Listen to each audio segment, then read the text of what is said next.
Hey you guys, today I'm going to talk about Real Housewives of Atlanta Season 8, Episode 15. This messy, this beginning of this episode irritated the hell out of me. It started off with Sheree telling Kim about the rumors about her husband supposed to be fruity. So she over there looking like, huh? And then, Portia first it showed us about how everybody was saying how he was sassy and delicate and how he shouldn't be known as an actor, he should be known as an actress, all this stuff. So then all of us, when they brought it up, when Sheree brought it up and they talking about it, Portia gonna say, but Kenya said that your husband is known in the industry as Chrissy. So Kim was like, okay. So, but the whole time it just seemed like they were trying to blame it basically all on Kenya. Like it was really Kenya going in on Chris, and they really didn't say anything. And I'm like, really, really, even Sheree was looking like that. Um, Kenya was looking like that, and I'm sitting there like, Sheree, if you gonna tell something, tell everything. This whole just acting like Kenya was the bad person irritated the hell out of me. Then Sheree told her that her and Phaedra earlier that day had Googled Chris and it came out that, people saying he was fruity or whatever. So then Kenya brings up about they asked her have she heard the rumor. Kenya was like, I know you, have you heard the rumors or whatever, and she was acting like she ain't ever heard them kind of rumors about her husband. And then Kenya brings up about her husband being gay and they tax problems, and just like we just want to know the real Kim. You know what I'm saying? It seemed like you always reading off of a script when you with us, and we just want to know the real you. So Kim basically ignore all of that bullshit and say she has a great husband. They've been together a long time. Just not really feeding into their negativity. As hot as she was, she just did not give them what they wanted her to give. So she ended up leaving. So can you say something about how everybody, backpedaled or whatever and tried to save face when it came to her, but they still was talking, Phaedra was talking about how she went hard on her and all this, and I'm sitting there like, why are y'all acting like this girl was the only one saying something? Like, regardless if she kept going on and on with it, everybody made fucking comments about that man, not just Kenya. Um, so the next day they talked about that's his.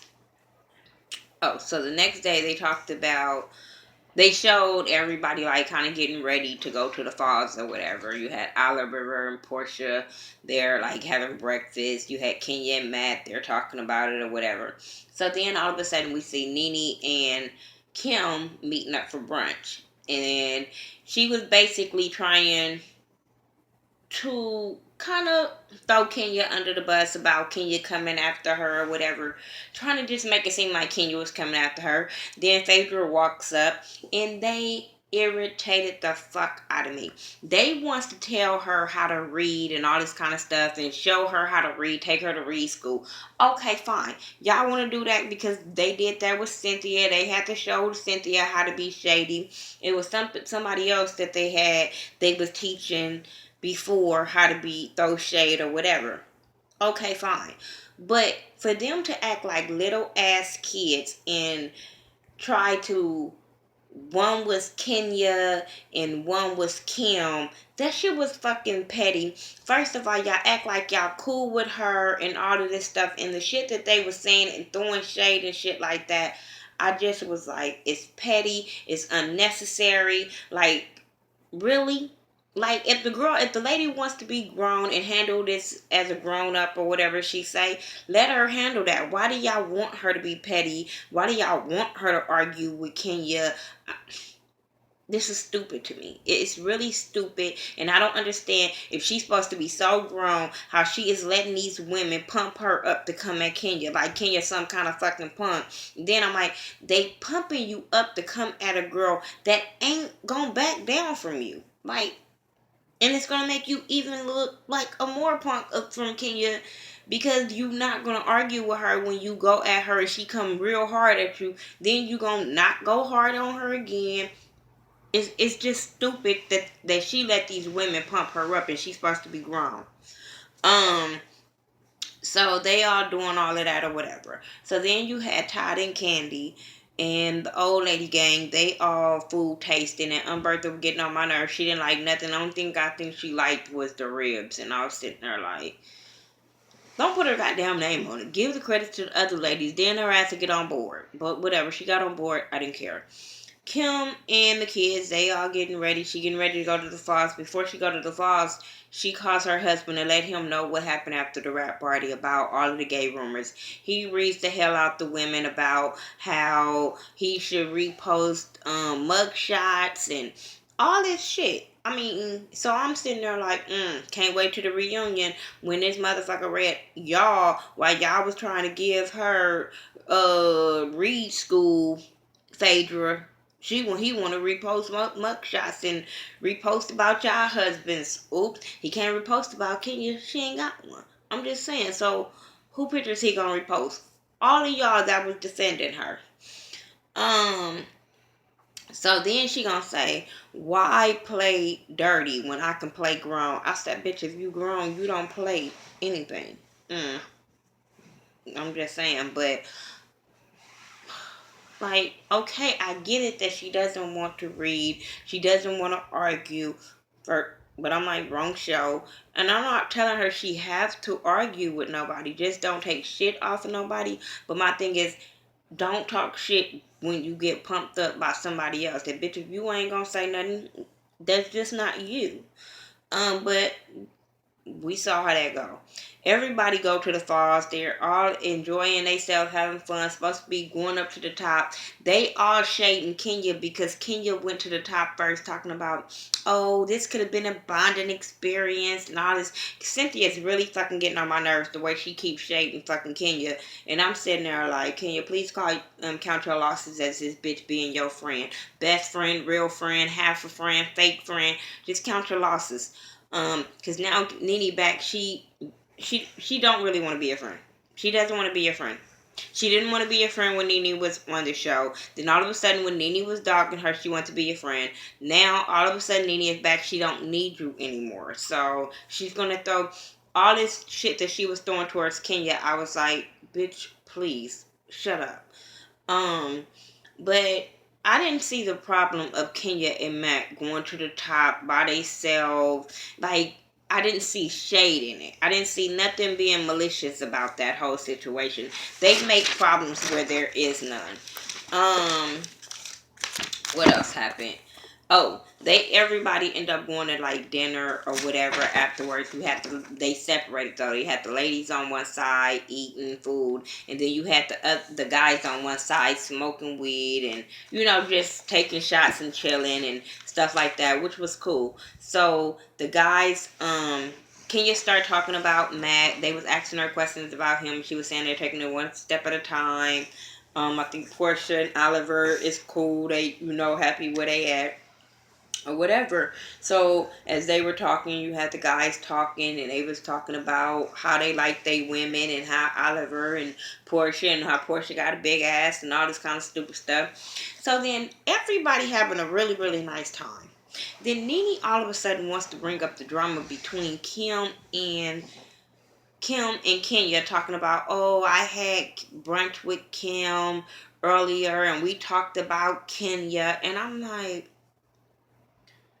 I don't get this. I understand you want to put all the shit out on the table and stuff like this, but when everybody is sitting there having a good time, why are we doing this? Like, why do y'all need drama in every segment? I didn't get this part, but okay. She tells Kim to pray before, because Kim, how Kim is.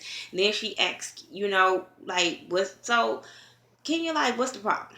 Say what you're gonna say. So Nene pumped Kim up to say what they told her to say, like really pump her up, like speak your mind, woo woo. Bitch, if she didn't want to argue, I didn't understand the speak your mind shit. But all of a sudden, Kim gets balls and just tells Kenya all how she feel. And I'm like, bitch, would you really tell her this if all these women wasn't at this table, or if these women didn't put this battery in your back and wind you up? Like, would you really be saying this? I understand this is how you feel, but you probably wouldn't have said all this if all of your surrounding little homies wasn't right there. But it went the way I thought it was gonna go. She was telling her how she crossed the line, she felt disrespected, and it's not gonna be tolerated. I'm like, when is not gonna be tolerated? You've been tolerating it all this time, but okay, you don't want to be disrespected.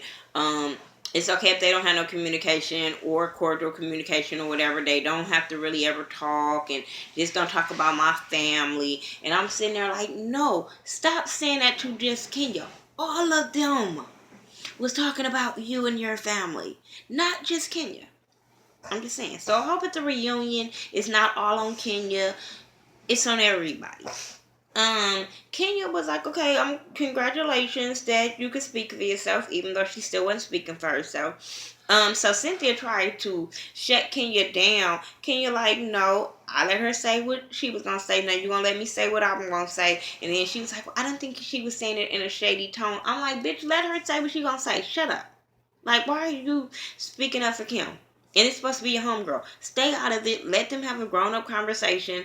I think things go left when other people start jumping in, because if it would have just been Kim saying what she had to say, Kenya saying what she had to say, that's it. But when you have other people jumping in, then it starts to feel like you ganging up on a person. So, Kenya, they talked about, Kenya was like, I don't like you, but she was like, it's not that I hate you, I just feel indifferent towards you. We ain't never gotta be friends. We ain't gotta be cool. Like, there's nothing. Like, I'm just not giving you no more time. Basically, that's what Kenya was telling her. So Cynthia brings up, everything was quiet down. Cynthia brings up, Kenya pulling the chair. And I'm sitting there like, Kim didn't bring this up. Why are you bringing this up, Cynthia? Why are we bringing this up? Why are you trying to bring this up in front of everybody, too? When everybody wasn't there, like I said, if Kim didn't bring it up, shut up. Then they start talking about, Kenya owned up to that. Kenya owned up to being disrespectful and her being in her feelings and hurt by Cynthia, and she took it out on Kim. So she apologized for that. And all of a sudden, they're talking about, oh, I don't believe that, and all this kind of stuff. I'm like, they all still didn't believe her being sincere to her. Then they talked about just being respect and not being respectful, and just let's move on. Okay. Cynthia, Sheree, and Nene, they go sit and they talk about the situation and how it was productive, and Nene is on y'all. And then all of a sudden Cynthia like, I need your help with Kenya, and it had a fucking list. This bitch is always writing down some shit because the bitch ain't got no mouth. Like, she ain't hard enough to say shit. She always want to write friendship contracts. Bitch want to write lists. Like, bitch, can you just talk? You grown. Talk. So, she had this list from all the gripes she had with Kenya from the moment she said that Kenya didn't come to the damn meeting with her. She just wrote every fucking thing that she had problems with. And I'm sitting there like, didn't y'all square this problem away when Kenya says she's coming to the commercial? And if y'all squared all of that away, why are you still bringing that up? Then she's bringing all the stuff about all the stuff that happened on the commercial, and she's not being supportive. I'm like, if this is your friend, why are you not going to talk to her? Why do you have to get some batteries put in your back to say something to her from Nene? This is why Kenya feels the way she feels when it comes to Nene. It's because you didn't have to get this from her if you really wanted to say anything. Like, I didn't understand her going to Nene with this whole situation, knowing the situation between Kenya and Nene. Like, I didn't get it, but okay, whatever. So the last day, everybody sit there for dinner or whatever, and Kenya's late, so she missed like the cocktails and the dancing and all that kind of stuff. They kind of didn't even notice that she wasn't there until they sat down for dinner. Then all of a sudden y'all want to ask where she at? Why y'all wouldn't ask them where she was at when y'all was sitting there twerking and all that, looking at the dance and all that shit? Shut up. Y'all just had to make something out of a situation. So then Peter is thanking everybody for coming, and as Peter's thanking everybody for coming, that's when Matt and Kenya end up walking up or whatever. So, you know, he was thanking them for about the fish fry and just all the little events that they had done or whatever. They talked about Sheree and Bob and how they might get back together, but hey, time will tell. Phaedra talks about Kenya being happy, and all of a sudden, you know, now she's happy and all this kind of stuff, and how her attic is clean. I'm like, this bitch just needs to go get her some. She worried about somebody else. Could you worry about your attic being clean? Um, Peter says that he tells everybody that Matt loves Kenya, and Matt, Kenya's smitten with that. But I was like, would you listen to that conversation, Kenya, again? I don't think he meant it in that way, but okay, but okay. Um, Cynthia, all of a sudden, okay, she asked Kim about when would she see footage of the commercial. So then all of a sudden, everybody start talking about the commercial. You could see Kenya's face being salty. I don't know, it might have been edited. I don't know, but her face was real salty when they start talking about that commercial. So then all of a sudden, Cynthia says, oh, well, it was really nice, but I miss Kenya. And then wants to bring up Kenya, all the gripes she had with Kenya. I said, not the time or the fucking place. Everybody's happy, everybody getting along. And you have a problem with your friend? This wasn't the time or the place, dumb idiot. This really wasn't the fucking time or the place. But I like how Kenya handled herself. She apologized. She said her feelings was hurt. She knows she did wrong. She owned up to her shit. And they still didn't give her credit for that. Still said that they didn't believe her. She was fake and all this kind of stuff. Peter chiming in when she trying to apologize. They ain't gonna tell her, oh, if you wouldn't apologize, I was gonna cuss you out or something. She was like, nah, but Matt's sitting right here. I said, oh, nope, you wouldn't have. So then she was talking about how Nene during the commercial, she missed her, and how Kenya was her first choice being her friend in the commercial, which I do think she was saying that, but I don't know if that was her first choice. I don't know. But she was just trying to fit her in the commercial. And then she was like, so was that before or after Nene came? Like, showed up. And so Nene got up in her feelings, talking about she ain't going nowhere. She ain't never going nowhere. Ken was like, I don't know what the fuck that's supposed to mean, but okay, whatever. So then, like they say, like I said, Kenya apologized for everything that she did and all this kind of stuff. Phaedra tells Nene they happy she back, all this bullshit. And that was basically it that happened on the damn episode. But I just felt like Nene and Phaedra was real fake as fuck when they was trying to show Kim how to read Kenya. I'm like, bitch, if y'all don't have no beef with her, why are y'all just instigating this drama? It was just dumb. Anyway, that's my review for Real Housewives of Atlanta, Season 8, Episode 15. Let me tell y'all, once again, I'm not team nobody. I just watch the episodes as I see them. So stop getting in your damn feelings in my comment section, because you're not going to get a reaction out of me. Not at all when it comes to reality TV. I don't care what you say about me, what you say about my appearance, all of that. Not going to get a reaction when it comes to y'all being on team whoever. Anyway, follow me on all social media sites by The Ghetto View, THA, not THE. Make sure you check out all my YouTube family that do Real Housewives of Atlanta and the ones that don't. And I will talk to you guys in the next video. Peace out.